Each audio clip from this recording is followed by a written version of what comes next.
É convosco. Ele está no meio de nós. Proclamação do Evangelho de Jesus Cristo segundo Lucas. Glória a vós, Senhor. Certo dia, Jesus estava rezando num lugar retirado e os discípulos estavam com ele. Jesus então perguntou-lhes: quem diz o povo que eu sou? Eles responderam: uns dizem que és João Batista, outros que és Elias, mas outros acham que és algum dos antigos profetas que ressuscitou. Mas Jesus perguntou: e vós, quem dizeis que eu sou? Pedro respondeu: o Cristo de Deus.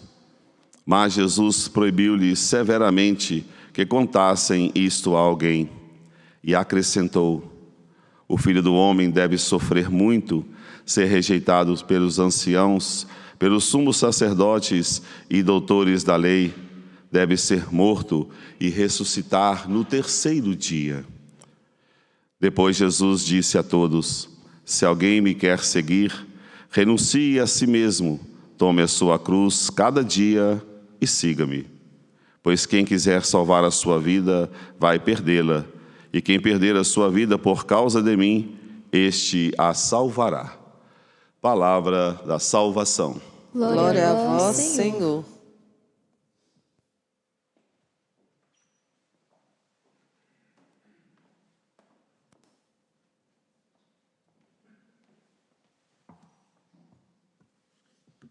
Podemos nos sentar.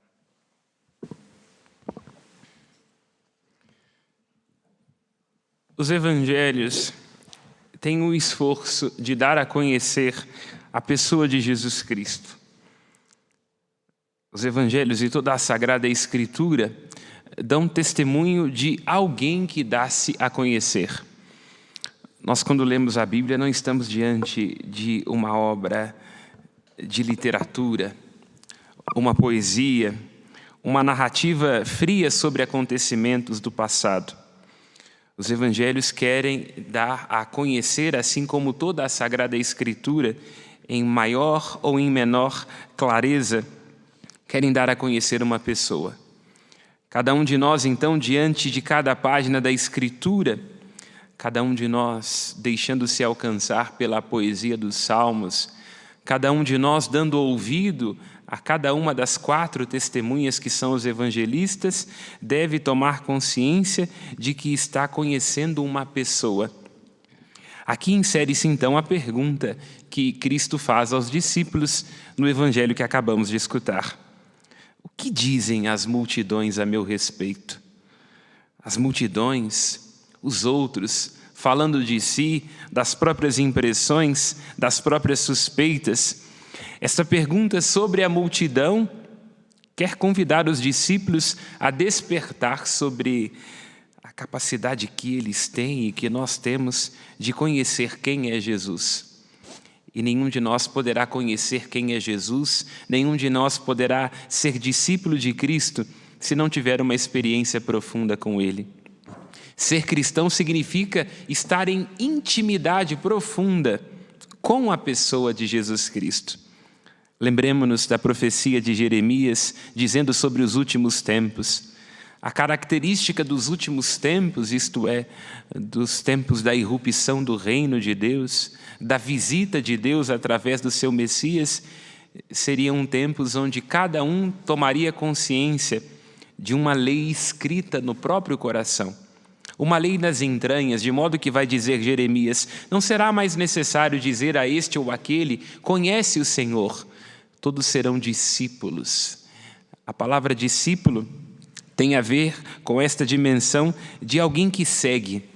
Alguém profundamente inspirado, apaixonado, que coloca crédito nas palavras que escuta e, ao ser seduzido pelos ouvidos, coloca-se a seguir. Nós passamos a vida correndo atrás de muitas coisas, não é? De muitas pessoas, de muitas realizações, de títulos, de encantos, e vamos pouco a pouco percebendo que as expectativas sobre estas pessoas estão inevitavelmente destinadas à frustração, porque nós não damos conta dos nossos juramentos. porque o outro não tem nenhum compromisso com as projeções que faço sobre ele, e porque é uma lei natural de tudo aquilo que existe, não é? Tudo aquilo que cresce, que viceja, que encanta os nossos olhos, termina cedo ou tarde por envelhecer e apodrecer. Mas Cristo não. Sua pessoa, sua palavra, o seu encanto permanecem para sempre. Seguir a Jesus Cristo significa, vai lembrar o próprio Lucas, quando lemos no capítulo 1, versículo 78, seguir a Jesus Cristo significa tomar consciência da visita de um sol que desperta das trevas e arranca das trevas e sombra da morte em que nós tendemos a nos encontrar. Quando colocamos nossa vida, nossos sonhos, nossas ambições nos lugares errados que terminam por nos roubar de nós mesmos. É isto, repito, o que caracteriza em essência o ser cristão. Uma experiência profunda com Jesus Cristo, de modo que Ele, Sua palavra, Sua vida, tornam-se luz às trevas que todos nós trazemos. Esta consciência é muito importante, porque se nós não experimentamos da pessoa do Cristo, se nós não o seguimos atrás dele, encantados por ele, nós tendemos a nos perder no meio do caminho. É por isso que nós cantávamos com todo entusiasmo no Salmo. O Salmo que é sempre uma tentativa da Escritura de dizer com romance e com poesia, como é próprio dos corações apaixonados, o que é que caracteriza a nossa relação com Deus. Assim nós cantávamos no Salmo. A nossa alma tem sede de Deus, como a terra sedenta e sem água. A imagem do Salmo é muito feliz. A terra seca racha e se divide, assim como o nosso coração está rachado quando não recebe da graça que é Deus. Somos divididos por nossas pretensões, somos divididos pelas ambições que nos viram do avesso, somos divididos pelas nossas carências que nos levam a sermos adúlteros do amor próprio. Já viram? Quando nós estamos divididos de nós mesmos, nós estamos sempre à procura de alguém que nos dê amor, atenção, reconhecimento, na expectativa de que alguém nos dê aquilo que só nós podemos nos dar quando nos apreciamos e aquilo que, antes de tudo, só Deus pode nos dar, porque Ele nos conhece, não é? Os nossos amores são egoísmos escoltados, têm prazo de validade, eles duram enquanto nós correspondemos uns aos outros. Os amores deste mundo tendem a ser acordos cínicos, onde nós temos que estar sempre nos sujeitando para que o outro nos dê a sua atenção. Mas o amor de Cristo não. É um amor que custa sangue, e é por isso que Ele diz aos seus discípulos, esta pessoa a respeito do qual a multidão fala muitas coisas, esta pessoa é um servo sofredor. É alguém que veio a este mundo para dar a sua vida e que convida cada ser humano deste mundo a também fazer da vida um exercício de doação, de entrega, um exercício de perder-se para poder se encontrar. Porque todos nós sabemos, não é? Quando nós vamos querendo nos encontrar nos nossos egoísmos e nas nossas preocupações, nós terminamos sequestrados de nós mesmos, não é? Estamos profundamente convencidos de que iremos ganhar aquela discussão, de que iremos ganhar aquele olhar, de que iremos receber aquele destaque, e na busca desenfreada por aquele olhar, por aquele destaque, por aquela conquista, por aquele valor, terminamos nos perdendo de nós. Multiplicamos ansiedades, preocupações e assim dizemos, como canta uma das canções, não é, de um dos poetas brasileiros, onde foi que me perdi de mim mesmo? Cristo identifica-se com um servo sofredor e aqui também vamos compreender aquilo de que fala a primeira leitura. Ao identificar-se como servo sofredor, o Cristo nos ajuda a entender algo muito interessante a respeito dele e a respeito também de nós mesmos. Ajuda-nos a perceber que o sofrimento desperta. É interessante. Na primeira leitura do profeta Zacarias, se diz que o Senhor quer derramar sobre a casa de Davi, isto é, sobre Jerusalém, um espírito de graça e de oração, um espírito de graça e de súplica, um espírito que convida ao arrependimento. E como é que Deus começa a derramar este espírito? Na medida em que os habitantes de Jerusalém choram a morte de um filho único. Fica obscuro quando nós olhamos para o Antigo Testamento a respeito de quem se fala. Alguns dizem que esta passagem fala sobre Israel que sofre voltando do exílio da Babilônia. Alguns dizem que esta passagem fala sobre a dor que o povo experimenta com a morte do rei Josias. O fato é, nós lendo este texto em sentido acomodatício, ali vemos o Cristo. Cristo é este Filho único, o amor saído do coração do Pai desde toda a eternidade, oferecido aos homens enquanto palavra, enquanto pessoa que cura os que estão enfermos, pessoa que toca os pobres, pessoa que cura as enfermidades humanas pelas suas chagas, assim como nós vamos nos lembrar no capítulo 4 do Evangelho de Lucas. Ele que veio para dar a vista aos cegos, ele que veio para curar e dar de novo a capacidade de andar aos coxos, ele que veio para anunciar o ano da graça do Senhor, não foi escutado pela humanidade. O Cristo que não foi escutado no seu tempo e que também não é escutado por nós, não raro porque estamos apressados demais, nos enchendo daquilo que não importa tanto assim. Este Cristo é o grande choro do coração de Deus. Porque em Cristo, Deus manifesta a loucura do seu amor em direção a nós, mas também, na medida em que o Cristo é negado e não escutado, está manifesto também a incapacidade humana de todos nós de darmos ouvidos àquele que mais importa.